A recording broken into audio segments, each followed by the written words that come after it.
Welcome to A State of Mind. This is Julian Royce.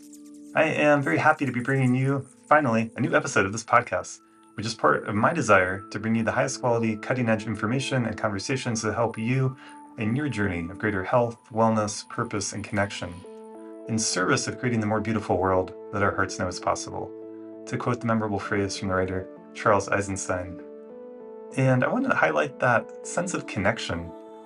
I've noticed in myself and so many people I work with that feeling alone, alienated, isolated, cut off is often a component of your anxiety, of the depression, of the trauma that you're feeling. And ironically, if you are feeling alone, if you are feeling like this is only happening to me, ironically, you're not alone in that. That's something I've really learned in my work. And I work as a therapist, as a meditation teacher, and as a coach. And I also do psychedelic-assisted therapy and work with couples. You can learn more about all this at my website, astateofmindcounseling.org. It's currently in the process of being updated, but I'm excited to see the new version of it in the coming weeks here. I'm also a musician. You can check out my SoundCloud linked below. I've been sharing more to Instagram lately. I will link that below as well. And if you're finding value in this podcast, please consider supporting it. A simple, easy way to do that is to post about it on your own social media account, share it with friends, share it with families, give us a 5-star review on Spotify or Apple Podcasts or another podcast listening app or platform. And you can support us directly at patreon.com/astateofmind. If you become a contributing member, we will send you t-shirts, we will send you stickers, we'll send you goodies, we can send you some downloadable music. So please check that out and support us there as well. I'm very happy today to be speaking with Taj Nahar. Taj is the co-founder, along with his wife, of this really cool new company called Haj Botanics, the microdosing company. I'm so excited and grateful to be living in the state of Colorado, which is really at the forefront of legalizing psychedelics, particularly psilocybin.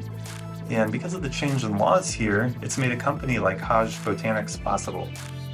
One of the things that a company like Haj Botanics is providing, which we really need in this space, is high-quality products that are consistent. And get into this more in the conversation with Taj, but obviously if you are in a place where psychedelics are illegal and you want to explore them and you're buying a bag of mushrooms from someone that you don't really know what kind of strain they are, what the dosage is, it's going to be hard to create that consistent experience for yourself. And so, yeah, really grateful to be in Colorado at the forefront of this exciting movement. There's now a lot of good research showing profound benefits from psilocybin for a variety of mental health conditions. The molecular structure of psilocybin, which is a naturally occurring psychedelic compound found in quote-unquote magic mushrooms, allows it to penetrate into our central nervous system, and the scientific and medical experts are just beginning to start to understand its effects on the brain and the mind and its potential as therapeutics for mental illnesses. In particular, research is demonstrating that psychedelic mushrooms have helped people to quit smoking, which is not a small thing. I mean, if you're smoking cigarettes, that is one of the worst things across the board you can do for your health. All categories, any age, any gender, it doesn't matter. Smoking cigarettes is bad. Definitely want to encourage people to stop doing that. There's good research showing a reduction in anxiety for those facing end-of-life conditions, such as life-threatening cancer, through psychedelic-assisted therapy with psilocybin mushrooms. And there's also research showing it helping alcoholics to stop drinking. Again, that's a huge thing. I mean, the industry of addiction is a huge one, and we need more ways to support people to have consistent, long-lasting sobriety. And psilocybin has been shown to provide relief to those suffering from depression. More research needs to be done on microdosing, but many people report profound benefits in overall health, wellness, an increase in energy, an increase in clarity, which you could call the kind of opposite of what's often called brain fog. You know, this brightness, this clarity that many people have experienced through microdosing and through doing that in a correct way, following a certain protocol, which again, we get into it more in detail in this conversation with Haj. So I look forward to exploring this and related topics more in future podcasts. And I think it's really important to appreciate the potential of psychedelics, not just in the realm of clinical mental health, not just with the scientific studies, as important as they are, but also in the broader context of greater levels of well-being, energy, and their potential to be a meaningful part of one's spiritual path. Without further ado, I bring you Taj Nahar.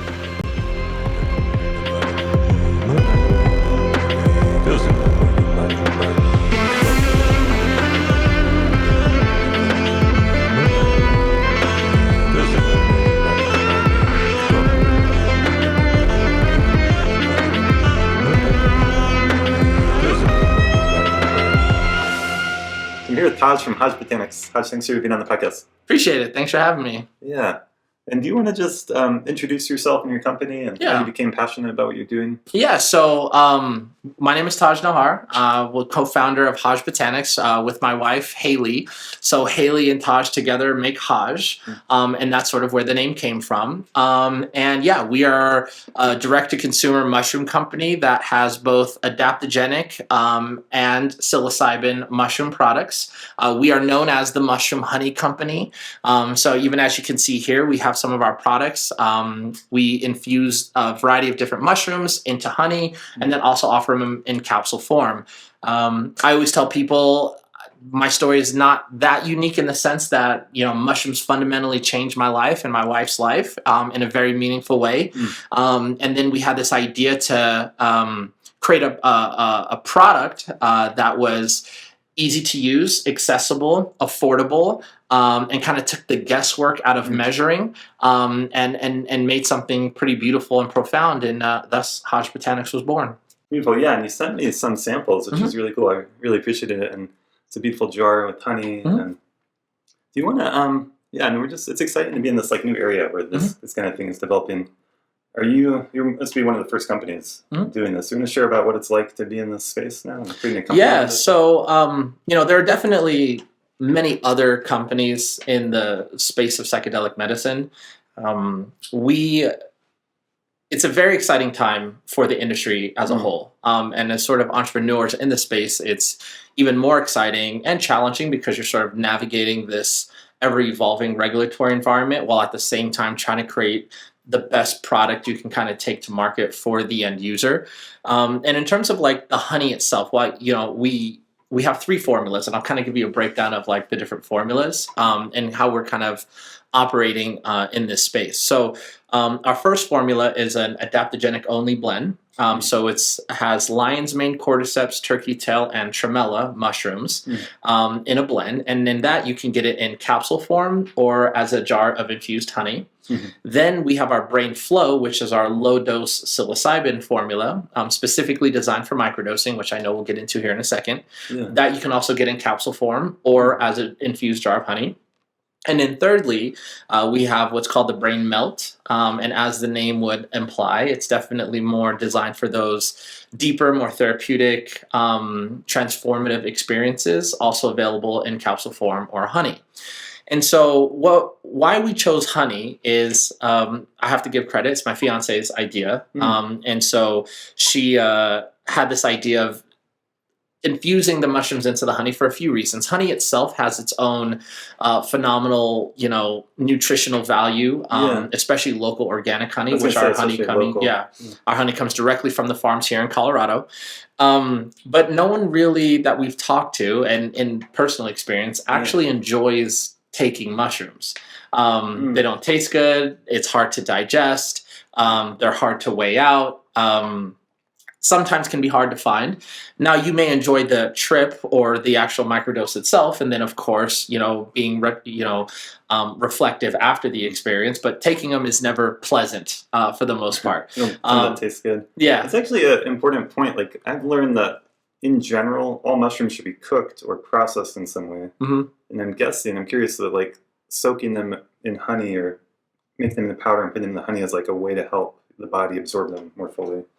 Exactly right. And so what we've noticed is that it also gets rid of a lot of that nausea and the upset stomach feeling because it's much easier to digest and it's very versatile in terms of its applications, right? So you can eat the honey raw with a little golden teaspoon, or you can mix it into tea, coffee, and since it's whipped honey, it has more of this sort of marshmallowy texture as opposed to a traditional drizzle type honey. So it works really well when you want to spread it on toast or a pastry, mix it in with yogurt, things of that nature. So nice. That's a good feature. Yeah, it's interesting. And so there's this distinction, of course, between cordyceps, lion's mane, turkey tail, and something that's psychoactive like psilocybin. I guess you use the word adaptogenic. Can you speak to that? What that means? Yeah, so there's still, in essence, the term that's often also used is functional mushrooms. So you'll have oyster mushrooms and shiitake mushrooms and things like that that kind of also fall under this umbrella. They are psychoactive in the sense that they do have properties that will affect the body positively. They're just not psychedelic. And so there's a bit of a distinction there. So for instance, lion's mane is great for cognitive function, so brain health. And you have your cordyceps, which is a natural energy booster. So it's going to improve your energy levels. Then you have turkey tail, which is great for heart and cardiovascular health.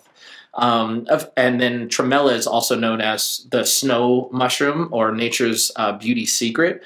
It holds 1,000 times its weight in moisture. It's where hyaluronic acid comes from. And it's something that's commonly found in a lot of high-end skincare products because of its vitamin D stimulation and collagen production and things like that. So we found that blend is very unique. We're actually one of the only companies currently using tremella mushrooms in their blend. A lot of people aren't familiar with it. A lot of people are very familiar with your lion's mane, your cordyceps, even things like reishi and some of those other mushrooms. But we, wanted to find our own unique blend. And Haley is very big into skincare. And so she's very familiar with a lot of skincare products. And we saw that there was an opportunity to include tremella in our blend because it works well with all the other mushrooms. And it just provides us a different additional boost for skin elasticity and that sort of vibrant, glowing skin in mushroom form. So it's different than a lot of the other extracts or the other companies that you'll see, like the coffee alternatives or even the gummies that tend to have the more common mushrooms in them. That's cool. Yeah, and I appreciate your distinction, psychoactive versus psychedelic, because I've definitely taken cordyceps, for example, and felt that energy boost. And I know long-range, like endurance athletes have taken them, and definitely gives you that sustained energy. I just had a 2-hour-long podcast with Dr. Robert Love, and that'll probably be out before this one, but he created his own mushroom blend, functional mushroom, and is a huge fan of lion's mane. So he just shared a lot of information about how that can help the brain. And it's just interesting how all these mushrooms, like, they're becoming a lot more commonly known. But if we wind the clock back even 5 years ago, 10 years ago, a lot of people had never heard of cordyceps, had never heard of lion's mane, had never heard of, maybe some mushroom specialists had, but I think they're really coming into our popular consciousness and our culture, and there's a lot of health benefits, and there's a lot of cool stuff. This is kind of a different subject, but scientists are looking at ways mushroom and fungus can help clean up oil spills, for example, or can like help clean up our ecosystem in amazing ways. And that's another thing to know about wild harvesting mushrooms. You should always get them from a very clean environment because they do have that tendency to absorb whatever's in the environment. Right? So. Yeah, and I think to that point, I can't necessarily speak specifically about the ecological impact of mushrooms in nature. What I do know is that they've been here since the beginning of time, hundreds, if not thousands or millions of years before humans ever set foot on Earth. They are a living organism, not necessarily a plant. They're highly intelligent in their own way. And they're sort of having this sort of moment in time where they're becoming more popular. Now, they've existed before us, and they've been used in ceremonies and tribes and indigenous cultures for millennia. So it's not necessarily anything new. I just think that in today's world, people are kind of awakening to the benefits of them and the differentiation between the different types and strains and categories of mushrooms. So absolutely. Yeah. Well, I'm curious, do you want to share about your inspiration creating this company and getting into this space with it? Yeah. So, and then if just as a side note here, I refer to Haley as my fiance. She's my wife. So at some point I want to go back and redo the intro if that's all right. Oh, okay. Yeah, it's just like, because I was like, oh yeah, I keep saying fiance, but I was like, we're married now. So just go ahead and repeat that question. So. Yeah, make a note about that. Yeah. What inspired you to get into this, to create this company and get into this kind of space? Yeah, I think the inspiration really came from, mine and Haley's personal journeys, our own mental health journeys. And so, a few years ago, I was going through a really challenging chapter of my life, like many people do. I have pretty severe ADHD. And I've been on every type of medication that you could imagine, Vyvanse, Ritalin, Adderall. Some have helped, some made me more zombie-esque, and I knew that there had to be another way. Found myself medicating with like marijuana and other substances to kind of calm me down. And again, nothing really worked the way that you really want that long, sustainable impact to sort of have. And so mushrooms kind of came into my life in two ways. When I was younger, yes, I had taken mushrooms and had fun with friends and went to parties, and it was kind of this cool, trippy, psychedelic experience. And then on the business side, it's somewhat new. About the last few years, we started just growing. Specifically, we heard about microdosing, didn't really know much about it, but like, hey, we could try this, see if it works. And so we started growing, saw some benefit. And then once we realized saw the benefit that it was having in my life personally, and then of course Haley's life, we were like, well, we kind of can't keep this to ourselves. There's definitely something here. So then I found myself down a rabbit hole of doing thousands of hours of research and watching YouTube videos and listening to audiobooks and articles just about the benefits of microdosing, specifically on the microdosing side.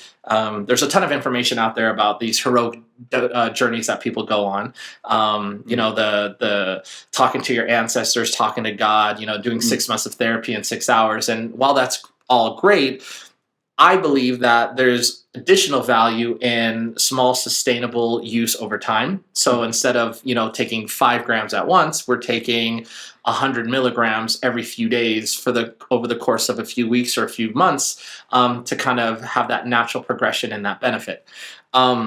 So then that's where the idea of Haj Botanics came from. So our full name is Haj Botanics, the microdosing company, with an emphasis on that. So all of our products are intended to be at a microdosing level, or in the sense of brain melt, sort of like a heavy microdose. So now, granted, you can take as many capsules as you want and create your own heroic journey, but that was never the intent.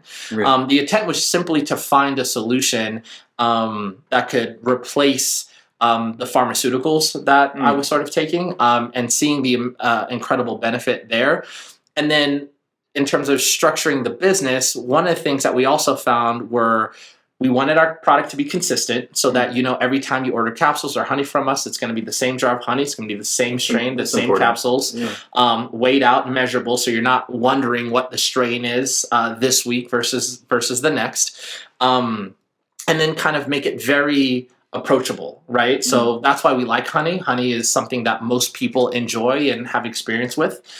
So it's really easy for them to just incorporate it into their wellness routine wherever they are. And then we had the idea of doing capsules for those people who don't like honey, or, for whatever reason. Capsules are also very convenient, but we're still taking the guesswork out of you. It's already pre-measured, it's pre-weighted, you already know exactly what you're taking, how much, and we only specialize in one strain. So that level of sort of consistency was very important to us when we started. Yeah, and was that getting that consistency, was that challenging? That piece? Kinda. So I think one of the challenges for us was, we spent years growing different types of strains, and testing it out amongst ourselves and with friends and family, just to kind of get some of that anecdotal feedback. Which ones do you like? Which ones work better? And then which ones are just easier to manage and easier to grow. And so we kind of settled on our strain, which is incredible. We're able to kind of produce it at scale. Took some challenges to kind of get it to that point. And then everything out is just weighed and measured. Now on that, we kind of had some conversations about, because there's a lot of information out there, like what is a microdose? Generally speaking, people will say that a microdose is roughly 1/10 of a heroic dose. And it can vary, right? Yeah, there's just so much variability too. So there is, and everyone's body chemistry is different. For instance, those people who are on heavy SSRIs or pharmaceutical medication tend to, not that they don't respond well to it, they tend to need a little bit more, just depending on what medication they're on, as opposed to someone who isn't on medication. Some people tend to be hypersensitive. Some people tend to have higher thresholds. Your body weight is going to play a role. Exactly right. Diet, exercise, and then kind of like where you are in life can also kind of play a lot into that. So we kind of settled on the psilocybin side, 2 very straightforward dosages. So, for instance, the brain flow in capsule form, they are 100 milligrams or 0.1 grams per capsule. And you're getting 15 capsules per container. And then I'll pull them out here and I'll show you in just a second. And in the honey, it's a 4-ounce jar of honey with 1 gram of psilocybin infused into the whole jar. So the idea being you would take 1 teaspoon every few days, depending on your regimen, and that would be equivalent to about 0.05 to 0.1 grams of psilocybin per spoonful, and then again about 0.1 grams or 100 milligrams per capsule. Now, some people take 2 capsules a day, some people take 3, some people take 1. But for us, we're still a small business and we're still growing. So instead of having so many different sizes and dosages, we thought we would have a very light micro that's pretty universal so that people can scale up or scale down. And then our next level up, the brain melt, those are going to be 500 milligrams per capsule or half a gram per capsule. Interesting. And some people can microdose with that, again, depending on the person. For some, taking 1 melt capsule is the beginning of a psychedelic experience. Kind of like threshold. Yeah, depending on where you are. And then you can also add more as needed. So for the brain melt, you can, for some people, they'll take 4 capsules or even sometimes 5 capsules, which will be the equivalent of 2 to 2.5 grams. And then they can kind of manage their own journey as they see fit. So that's kind of how we do it. Now, down the road, we have plans for other product lines and things that we're very excited about. But a lot of the legwork in the early days, we're just trying to formalize the formulas so that it's like we have our microdose, we have our slightly heavier dose, and then people can kind of weigh them out and measure them as they see fit. But we're still kind of taking the doing the grunt work for you. It makes sense, and especially with the honey, with the consistency in that jar, then you can easily adjust less or more versus a capsule. You kind of have to go up in those chunks of 1 capsule or 2. Yeah, and the thing with the honey too that we love is, we're definitely known as the mushroom honey company. That's sort of like our claim to fame. It's on all of our branding, our mushroom with the honey drip, our stickers and on everything like that. And it's a very cool look and feel. People really respond well to the brand. The cool thing about the honey is also serves as a natural preservative. So it's shelf-stable for years on end. Now, granted, people aren't holding on to their honey for that long. It's usually gone in a matter of weeks or a couple of months at most, depending on your usage. The capsules, we always say, for safe keeping, has a shelf life of around 90 days because once the mushrooms are emulsified and just kind of sitting there in capsule form, you may start to notice some level of degradation in potency loss after that 90-day period. So capsules are almost like made to order. We don't keep hundreds of orders of capsules on hand at any time. We only have a few, and then, as orders come in, we fulfill those orders, and then we kind of make them as fresh as possible to kind of maximize that potency. Whereas the honey, the cool thing about the honey is that over time, the honey, like I said, serves as a natural preservative. So what we've noticed is it slowly starts to extract the psilocin from the psilocybin because we use full fruiting body of the mushrooms infused into every jar. So it's almost like the longer it sits, the stronger it gets. With the honey. So for some people, they may try the capsules and it's about a 99% success rate. You definitely take those capsules, you'll feel it. Of course, we always say we don't make promises. Everyone's different. However, in some of those rare instances where someone, not that they don't respond well to the capsules, to where they may not have the experience they were looking for, almost 10 out of 10 times it always hits with the honey for that reason, because your body's able to process it and metabolize it a little bit differently. And since it's sitting there suspended, it kind of almost increases in that potency too. Yeah, beautiful. I love the consistency and uniformity, and that you found a strain that you really like, and they're always going to be that same strain. Do you want to say the name of the strain? Yeah, so the name of the strain is called Shakti. So it's Shakti. It's an albino strain that derives from the southwestern coast of India, the Malabar coast of India. We've had the genetics for a few years now and kind of been perfecting that, and so that's what we specialize in. Beautiful.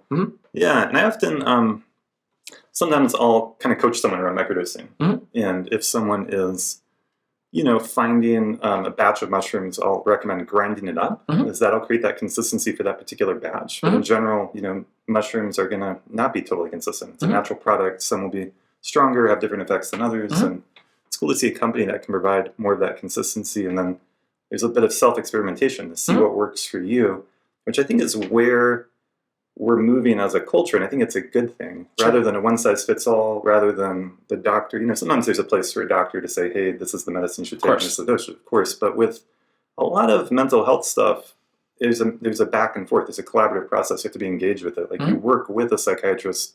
A lot of times someone will try out a certain antidepressant. That one doesn't feel like it's really working. Let's try this one. And there's this experimentation and adjustment. And I think that's a healthy, necessary process. And I think there's something similar, even more so, perhaps with this.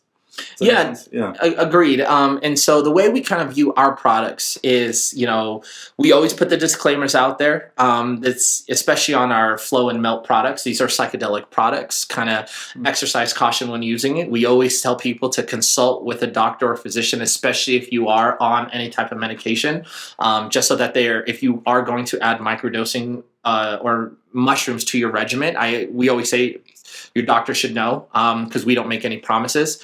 But at the same time, the way we view it is simply as another tool in your toolbox, right? If your therapist or your psychiatrist, psychologist are tools in your toolbox along your wellness journey, here's just another tool that you can use in your journey.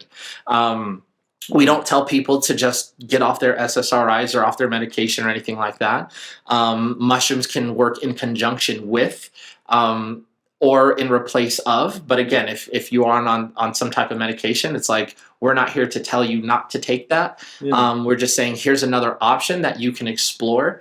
And we always tell people to kind of take the time to find your dose, which is why, again, going back to just the formulas, we have those two formulas at those two different dosages, because you may take one capsule one day and feel something. The next day you may take two, feel differently. Depending on your regimen, you might be on an every other day, or the Fatimon regimen, which is 1 day on, 2 days off. So there is a little bit of that sort of self-experimentation that you had mentioned, which we encourage. Our job, the way I see it, is to just create a product that people love, which they do, that's easy to use, that takes some of the guesswork out, so at least it makes integrating it a lot easier into their life however they see fit. Beautiful. Yeah. Well, do you want to share with us, and there's not a one-size-fits-all here, but do you want to share with us a microdosing protocol, or maybe a couple or a few of them, like what you would recommend? Sure. Yeah. So there's definitely a few of them. And then I'll kind of hint at this masterclass that we're building, which we'll talk to here in a little bit. But one of our modules in the masterclass is the art and science of microdosing. And we really talk about the science of microdosing and those regimens that you had mentioned. I'd say probably the most common regimen is the Fatimon regimen, pioneered by James Fatimon, who's sort of like the godfather of microdosing, which is 1 day on, 2 days off, 1 day on, 2 days off. So because, again, you don't want your body to get too used to the psychedelic substance. That's personally what I take. When I microdose, it's 1 day on, 2 days off. And you found benefit, and that's worked well for you? 100%. Absolutely.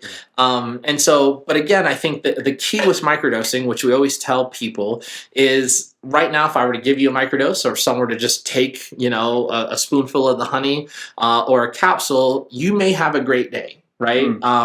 You might have a good energy, a little bit of mental clarity. You might just have a good overall vibe about yourself in the day, which is great.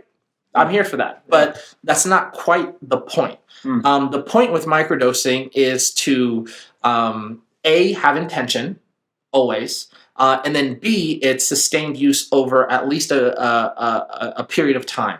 So all of our products are intended to last you at least a month, because the goal is you want to at least have 2 to 3 weeks, if not more, ideally a month of consistent use. That's when you're going to start to notice those lasting effects, right?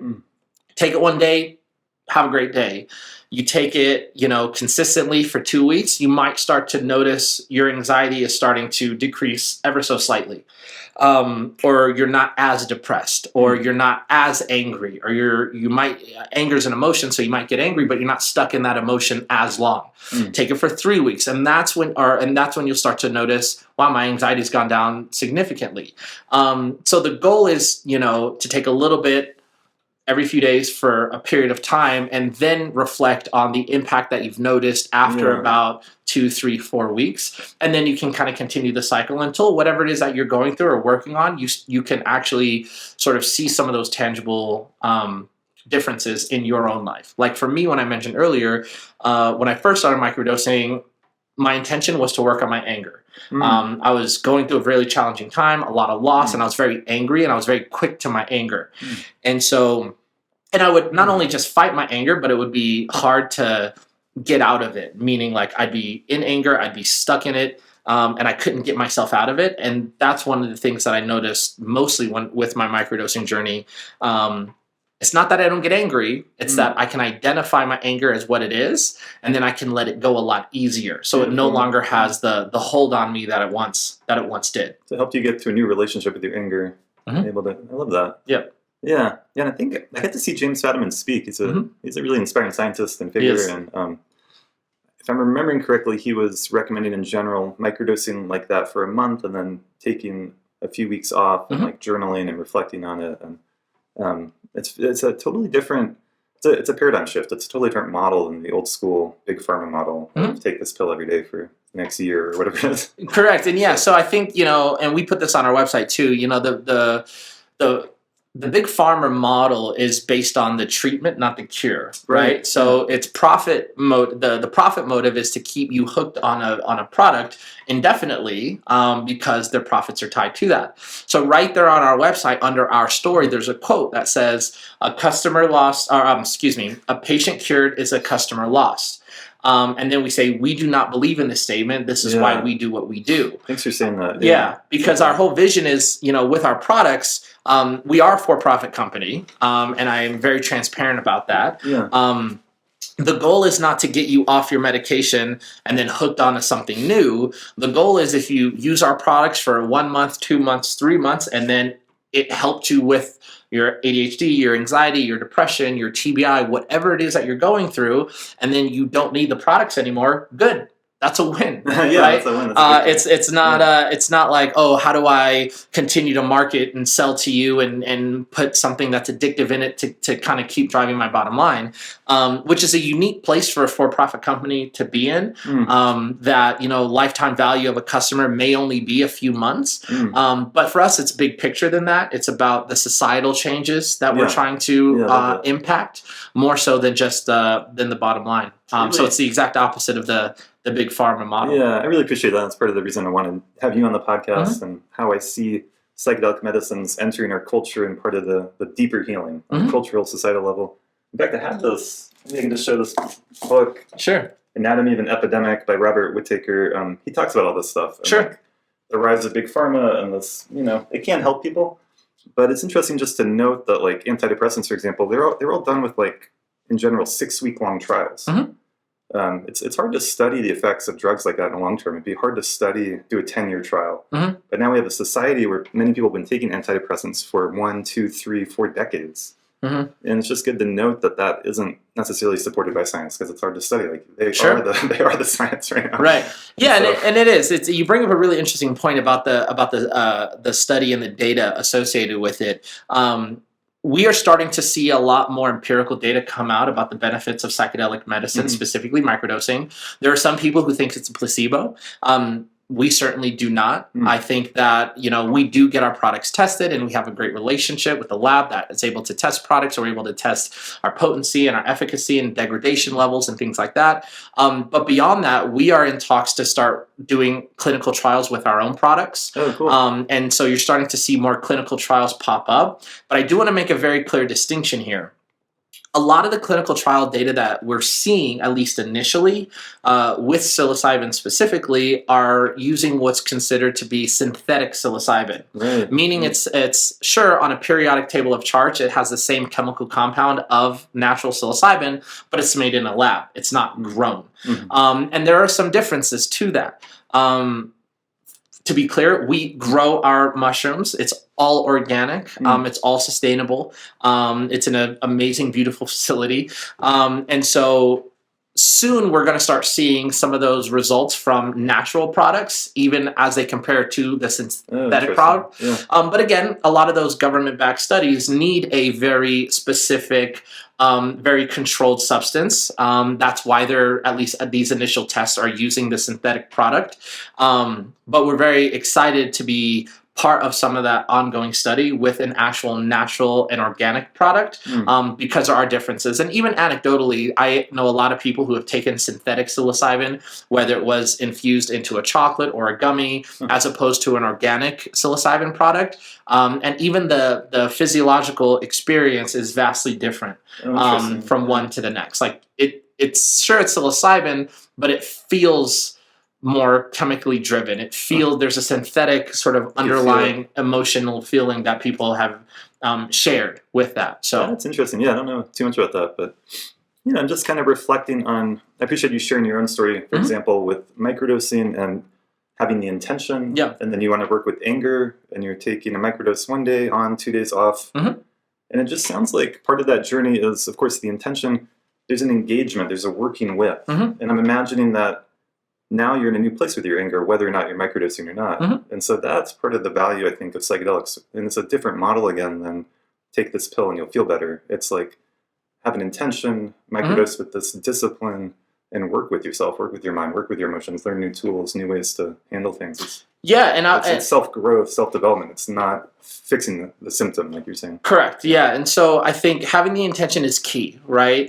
Knowing the things that you want to work on is crucial.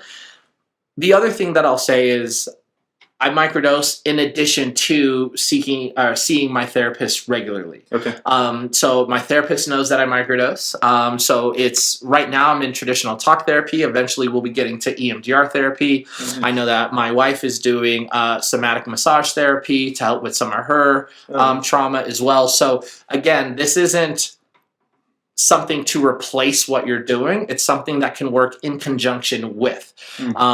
So that when I'm in my sessions with my therapist and we're talking about, that day or that week's events, right, as you do, or some of those big picture things that we're working through, the microdose is there to kind of help me on that journey, whether it's through journaling, whether it's allowing myself to reflect and kind of take the lessons my therapist has given me to heart, whether that's through homework or different things I'm trying to observe in my life. It's simply a tool. And that's kind of how we, that's the big thing behind our messaging as well. I love that. Yeah. It reminds me of something one of my mentors said that I love and appreciate and try to adopt myself, which is like part of my job is to get myself out of a job. Like someone comes in here and they're suffering, they're struggling with anxiety, with depression, with ADHD, with whatever. Hopefully in a few weeks or months, they no longer need to see me for that, right? Because they've gotten better. And exactly. I love EMDR. I use that with a lot of people. And there's beautiful techniques that you're learning about your nervous system. So when you do that with a therapist, ideally, this is my perspective, you're learning tools and perspectives and techniques you can potentially carry for the rest of your life. Yeah. It's not like you need to keep going to EMDR every week for the rest of your life. It's like you've learned something about your nervous system. You've learned something about how you can process trauma and heal. And then you can apply that and you can protect yourself from letting the trauma build up in your system. Exactly you're right. able to deal with it more in the moment. Yeah, and I think the thing about psilocybin specifically is that, as we mentioned earlier, they're a living organism. They're not really a plant in that sense. But fundamentally what it's doing is it's over time starting to repair any of those damaged neurological pathways that happen throughout the course of life, which is why someone who struggles with anxiety and someone who struggles with depression or ADHD can all take the same product, whether it's the honey or the capsules, and see the impact in their life. So it's not like this just works for depression or this just works for anxiety. It can work for all things because really what we're talking about are different symptoms of the same brain. And what it's doing is the mushrooms are able to identify what's broken and go in and fix it a little bit over time. So if it's anxiety for you, depression for me, vice versa, what have you, that same product can work for both of us in its own unique way. I love that. Yeah, something intelligence there. I think that's accurate. I would agree. I'm interested to ask you a little bit more about the ADHD, if you want to share. That's such a common thing And like you said, Ritalin, Adderall, Mhm. those things do have negative side effects, Mhm. and they do interrupt people's lives. People often report feeling emotionally kind of blank or not being able to feel as emotional on them, and Yeah. it can have a quality of being a little bit more robotic. I don't know if that fits your experience at all. 100%. Yeah, Okay. I use the term zombie. Zombie. Okay. Yeah, it was a zombie. And you know, it in a weird way, it's a stimulant. So Mhm. giving someone who has ADHD another stimulant in a way was always weird to me. You know, I still struggle with my ADHD, so I'm not going to sit here and say microdosing has completely fixed it. It helps me manage it a little bit better. Mm. Also, mushrooms are not addictive. I had a very addictive, and still do in some ways, have a very addictive personality. Mm. And so it was easy to abuse the pharmaceuticals. Where I was just using it as almost like this hangover cure. I'd go out and I'd party, you know, 3-4 days a week, and I'd wake up and just, oh, I'm just going to take my Adderall and I'm good to go, right? And so it was easy to abuse. It made me feel like a zombie. Sure, it might have mellowed me out and kind of calmed me out a little bit, but again, kind of like what we were talking about before, it was one of those things where I would have had to be on it forever, and that's kind of like not the whole. That's not the point. And so what the mushrooms have done is kind of help with some of those ADHD symptoms. I am a small business owner, and so in some ways, ADHD is beneficial for small business owners because I can manage multiple things at once. My wife would probably disagree that I don't do it as well. She kind of finds herself having to manage me as I'm trying to manage my own life. But at the same time, you know, it feels better. Like even how it feels in your body, it feels a lot better than the pharmaceuticals have. Now, I'm not here to say like that there's no benefit to Adderall, Ritalin, or Vyvanse, or any of those others. For a lot of people, they are helpful, and I know that there are also non-stimulant ADHD medications. And those can also be explored. Again, this is just what because the research is still relatively new and young. We are starting to find that it can help sort of alleviate some of those ADHD symptoms, specifically with things like focus. You know, the ADHD brain is buzzing a million miles a minute in all sorts of different directions, and this kind of provides some clarity to How would you speak to the kind of symptoms you were having with it, like scatteredness or inability to focus? Yeah, no, scatteredness, inability to focus, kind of like when a dog sees a squirrel, you know, it's just like, oh, squirrel, you know, just bouncing all over the place, and that's me oftentimes. You know, and also the difficulty to kind of sit down and finish a task. Like I'm great at starting tasks, finishing tasks and seeing them through, specifically cleaning, as I'm sure my wife would agree. Like I can start and then I'll get distracted and then I'll do this and then that and kind of get a little scatterbrained a little bit. That's one of the more common characteristics of like the ADHD brain. But then other things just in terms of like taking things too personally, getting defensive very quickly, sort of that ADHD rage, like, you know, my shirt will get, hooked onto the door as I'm walking through, and then I'll just send me into a panic or a rage. You know, those other symptoms or those other things are sort of symptoms of the ADHD brain. And there's a lot of studies out there about ADHD and, you know, ADD versus ADHD. I definitely have the hyperactive component to it. But again, like our products have kind of helped manage that in a much more natural, less zombie-like way. Yeah, beautiful. Yeah, and I think, I mean, this isn't probably new information, but our culture with the phones and social media, it's really kind of cultivating more of those ADHD like things for a lot of us, because there is so much going on, and like being a business owner, I'm a business owner here too. It's like there's a billion things all the time, and that ability to focus, to finish one thing, to not get overwhelmed, to be patient, to not try to do everything at once. Takes some self-discipline. It does, yeah. No, it definitely takes some self-discipline. And I have an amazing partner, and I don't think I would be nearly as successful if she wasn't also in my life, kind of helping me manage some of those things as well, with those gentle and sometimes not so gentle reminders. Yeah. Have you faced fears about creating a company with microdosing with psychedelic mushrooms? I mean, it's such a new thing. It's such a new frontier. Is it been more challenging than other companies? It's definitely challenging, but I think more than the challenge, it's exciting. And as a business major, I've had other companies, as I mentioned to you before. I've been in the production world, I've been in the film and TV world before, and I've had other companies that I was involved with. This is the thing that I love about this business is that it's something that is certainly bigger than myself. It's certainly bigger than my wife. We're talking about a renaissance as it pertains to sort of elevating human consciousness on a global scale. And what that can mean, even for a relatively small company now. Some people, I look at where we were a year and a half ago to where we are now, and we've even surpassed our own expectations of our growth and our exposure. It is definitely challenging navigating an ever evolving regulatory environment, actually making a product for consumers to take that can have a very powerful impact in their lives. There's obviously a certain level of responsibility that we have, and a certain level of seriousness that we take from all of our practices, from the cultivating to the, to growing, to harvesting, to infusing, to packaging and sealing, and then the customer journey. So we spend countless hours really thinking about every detail that you could possibly imagine. And yes, it's challenging. There's a lot of long nights, but it's also exciting. And I think one of the things that doesn't get talked about is because it is my wife and I who are who started this company together, is that at the end of the day, yes, we're business partners, but we're also, in a romantic relationship together.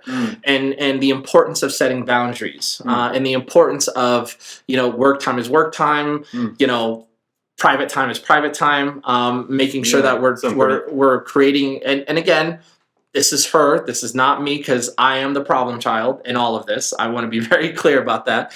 I have a workaholic type mentality, so I can kind of blur the lines between, what's the relationship, what's the business, and she does a really good job of creating those boundaries. So I'd say the challenges that we're facing are more about understanding that we're two people who are still in love, who are building a marriage together, and building a life together. And we're business partners. The business, for me, is the exciting part. So those day-to-day challenges, dealing with customers, working on our grows, our harvests, our product lines, fundraising, marketing initiatives, sort of navigating the legal environment, that's all fun and exciting for me. That doesn't feel like work.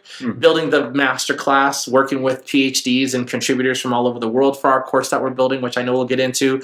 That's exciting. I would say the challenging part is probably a little more personal. Yeah, it makes sense. I think a lot of people listening to this can relate, but I can feel your passion. I appreciate how you said elevating our collective consciousness. I think a lot of people in general, especially in the psychedelic space, there's that motivation to make our world better, help us evolve, help us develop, and I don't want to lose sight of that, That's why I got into the work I'm doing. I want to help people. Yeah. And it's easy to get cynical. It's easy to get jaded. There's always challenges. But we're facing so many challenges in this world. And I think psychedelic mushrooms and this movement and the advancements in therapy and trauma healing and just having this knowledge become more widely available, acceptable, is helping this collective healing process. So correct. Just in this interesting place where there's all these negatives that seem like they're going way up, but there's also a lot of positives that seem like they're going way up. Yeah, no, there's definitely a little bit of both. I think I'm really thankful to live in Colorado because I really feel not only is, we're one of the first, us and Oregon are the technically only two states where we've legalized psychedelics. The state is still creating their roadmap on how we can kind of operate in this space. But I also feel like, in terms of the positives, right, there's people's minds are changing. That's number one, right? They're open to trying something new because the old hasn't worked. It's as simple as that. The pharmaceuticals haven't worked. Traditional forms of other types of therapy haven't worked as well. And I think people are suffering and they want help and they're like, this can help. So I think that's great. On the flip side, I think one of the things that you're also seeing is that the second money gets involved, it can be somewhat damaging and challenging for a new industry like this one. I mean, I look at what, here in Colorado, once we legalized weed, we kind of saw how money kind of changed the game a little bit. There were a lot of small mom and pop shops that got bought out. Now there's a handful of like the big, marijuana companies that we all know. There's some goods and some bads to that. There's pros and cons on either side, but I really hope that the state is able to kind of know that this isn't psychedelic medicine isn't a Band-Aid.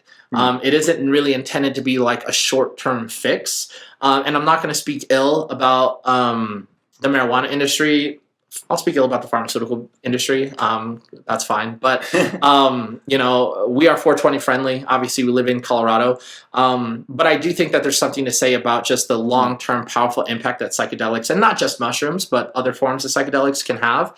And I hope that we're able to sort of protect that and not bastardize it in a way with an overly commercialized model. Yeah, I agree. Absolutely. I think most people would agree with that. Absolutely. And yeah, and you've mentioned this masterclass a few times. You want to share about that? Yeah, so we are building a very robust, comprehensive online masterclass called the Haj Masterclass. You can get a little bit of a sneak peek by going to our website, hajbotanics.com /masterclass. And it's right there on the top when you go there. Also, you can reach our website by just going to themicrodosingcompany.com. So the masterclass was a vision that I always had from day one when I started this company, that I wanted to build a course that allowed people to sort of educate themselves at their own pace on all things psychedelic, not just our products or not just mushrooms. And the reason is multifold. For one, there's a few different types of people and categories of people in the psychedelic space. There are people like you and me who use them, who practice with them, who believe in them, who share it with our friends and family that, hey, this is something that could help. And even though we are sort of what I would consider that first bucket, there's still a lot we don't know. I know that there are different types of and categories of psychedelics, and there's just so much information out there that I really think people want to know.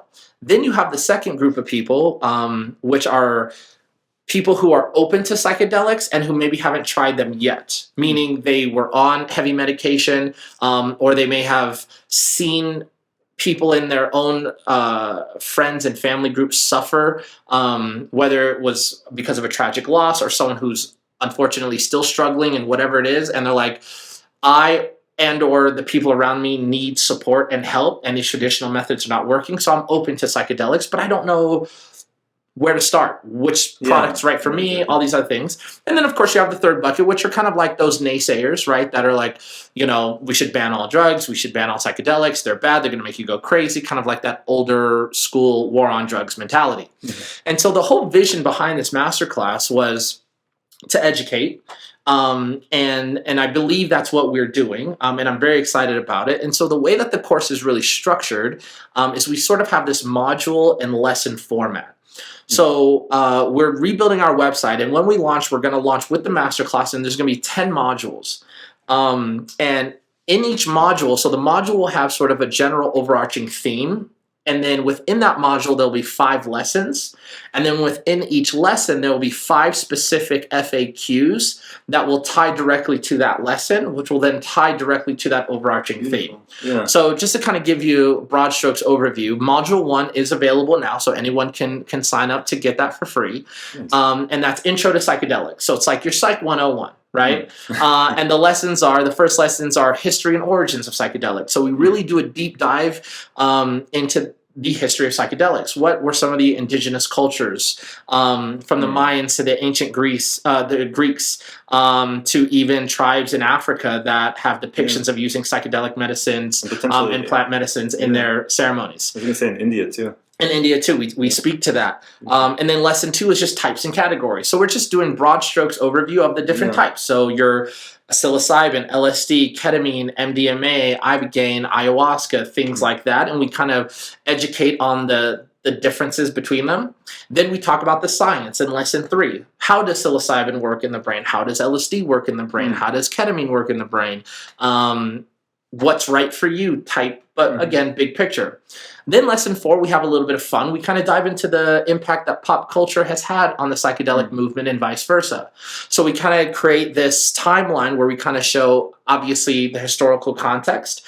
Then when Albert Hofmann first synthesized LSD, then we talk about a lot of the early studies in the 60s and 70s, then the war on drugs, and then now sort of the psychedelic movement that we're going through, and then how psychedelics have been depicted in TV, film, and music, and how that has also impacted people's perception about psychedelics.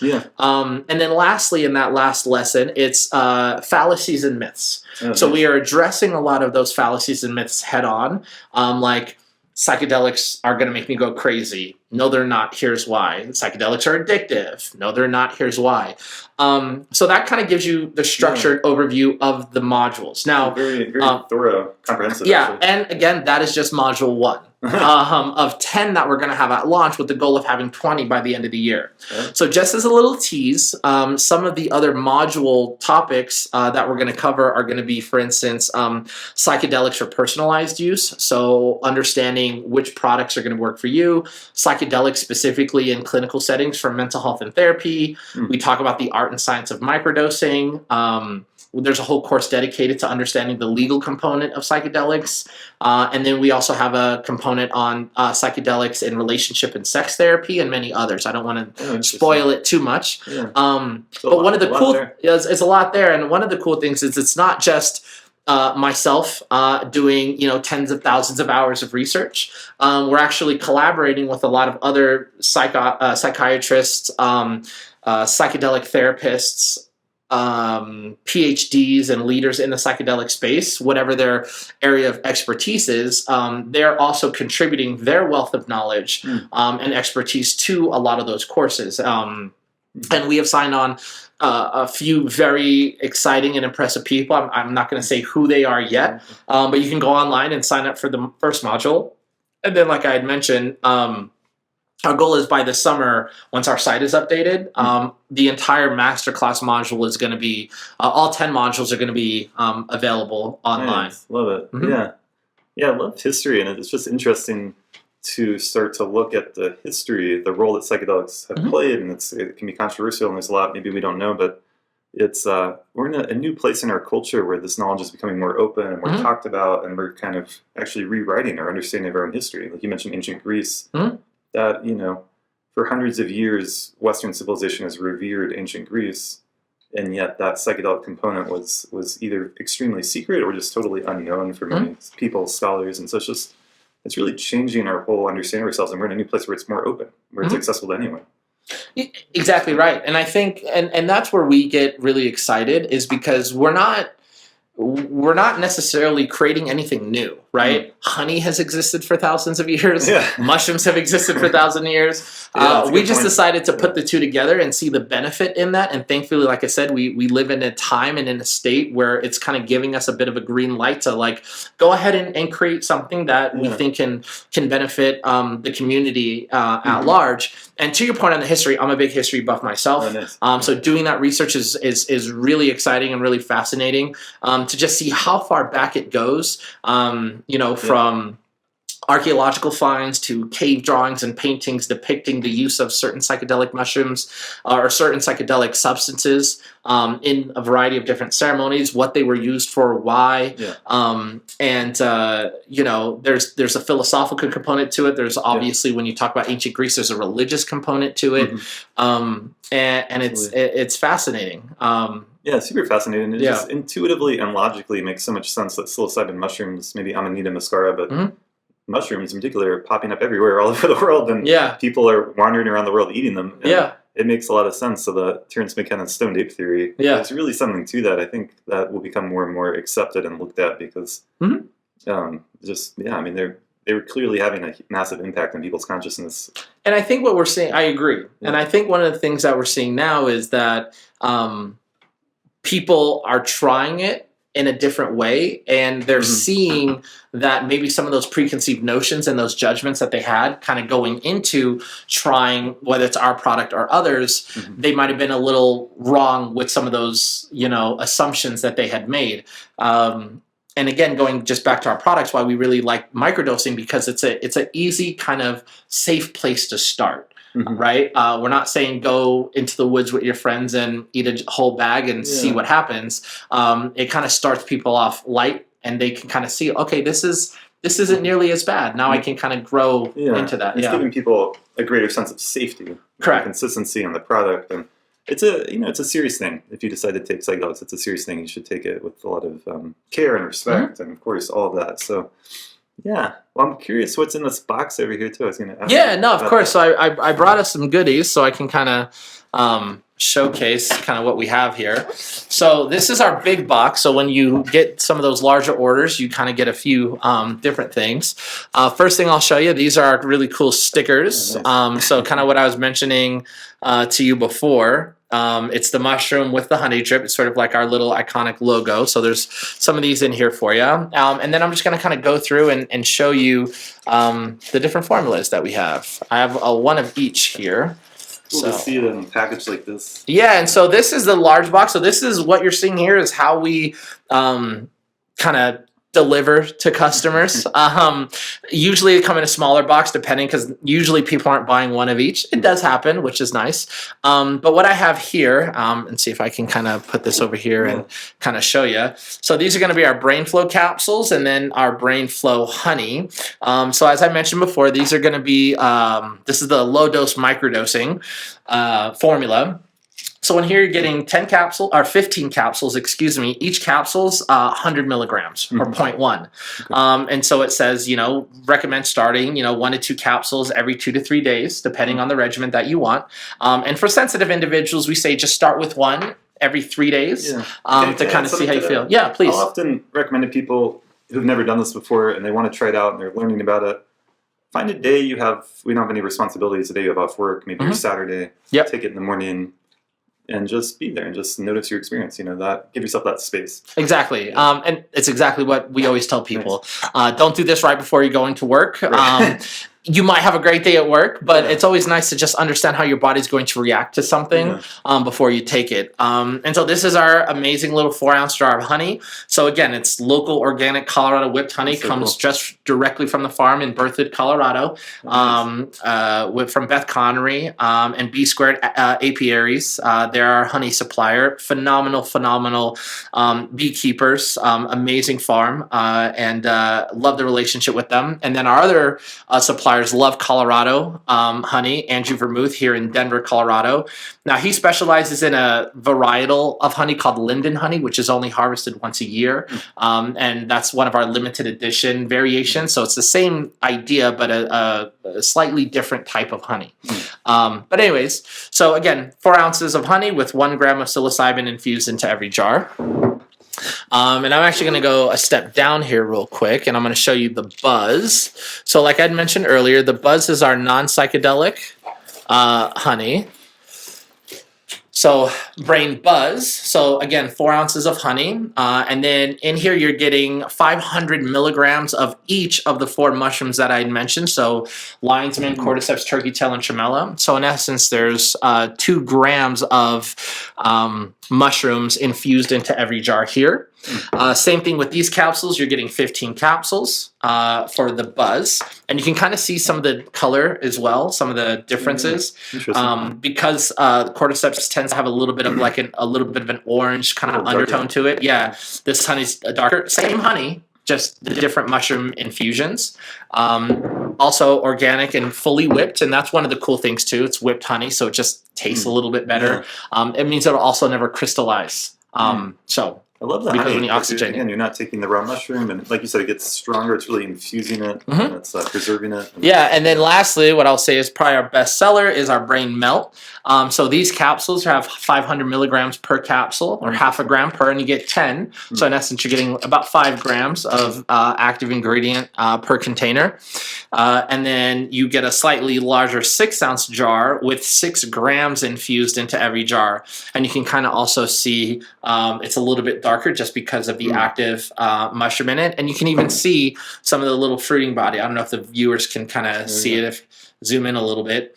But yeah, we use full fruiting body mushrooms, currently not using any extracts or anything like that. So it's literally the mushrooms just infused into every jar. So so those are the products. And then one of the things that we do is in every honey order, we include this beautiful little golden spoon, which is equivalent to a teaspoon. So if you were to order that, it comes with your little golden teaspoon, and then also a nice little personal thank you card from Haley and myself to kind of wish you well on your journey, some stickers, and that's kind of the... Yeah, I love it. Yeah, you guys sent me one in the mail, and it was fun to open up and get the spoon. And then one of my housemates is like, "This is the coolest spoon. Where did this come from?" yeah. So yeah, like I said, we take the unboxing component of it very seriously. We're not just shoving product in a mailer and sending it out to you. Goes in a box. That box is sealed with wet tape. It's branded. That then goes into a nice biodegradable with our biodegradable packing peanuts into just a little padded envelope that says "Hi, I'm biodegradable," and we ship it directly to your door. Beautiful. Yeah. This year, as we're wrapping up, do you have any thoughts to share with us around the future of psychedelics and our culture and the evolution here? Yeah, I think that's a great question. I'm very excited for the future of psychedelic medicine. I would like to envision a world where first, more states begin to legalize it. I think if we look long term, I would love them to be legalized nationwide and regulated. I'm not in favor of an unregulated space. I think that's going to be beneficial, not just when it comes down to the cultivation of product, but also the distribution of product, making sure the right product gets to the right person, things like that. But I also think that I would love to see us as a society have our consciousness elevated to where we have a better understanding of the power of these products, the efficacy of them, and that they are kind of out of sort of this shadow world, so to speak, this underground, and becoming much more mainstream, much more widely accepted. It's going to be a battle, especially when you start fighting against big money and big pharma, like we mentioned earlier. The money is not found in the cure, but rather the treatment from their side, where psychedelics, I think, presents the more appropriate alternative, which we want to actually help in, for lack of a better term, kind of fix the underlying issues. And then for us, I think, our role within that future is to continue to develop products. I think we're definitely going to stay sort of in our lane with honey. We have some other really cool, exciting products in development that are honey-based that we're very excited about. And then long-term goals is, we're wanting to build a facility called the Gardens at Haj Botanics, which is sort of like this mental health treatment facility of the future. So imagine in a way, kind of like a psychedelic amusement park that's more based off of the botanical garden concept, where people can go and take a microdose or a guided heroic journey, but in a botanical garden type environment, either, guided, and things along those lines here in Colorado. So we're very excited about our future. I always tell people we are at the beginning, infancy stages, not just this company, but as an industry as a whole. And we're just very excited to be a part of it. I love that. That's beautiful. Yeah, we need more centers like that. And the garden, nature, providing a safe place for people, it's so important. Great. Well, thanks so much for being on the podcast. Yeah. Any last words for us? Yeah, no, I think thanks for having me. I really appreciate the time today. Definitely pay us a visit, hajbotanics.com or the microdosingcompany.com. We'd love to hear from you. If you have any questions, you can always send us a message. And if you go to our website, we kind of walk you through how you can get the products. But it's pretty straightforward. It's very, very easy to do so. Beautiful. Love it. Thanks. Thank you. I appreciate it.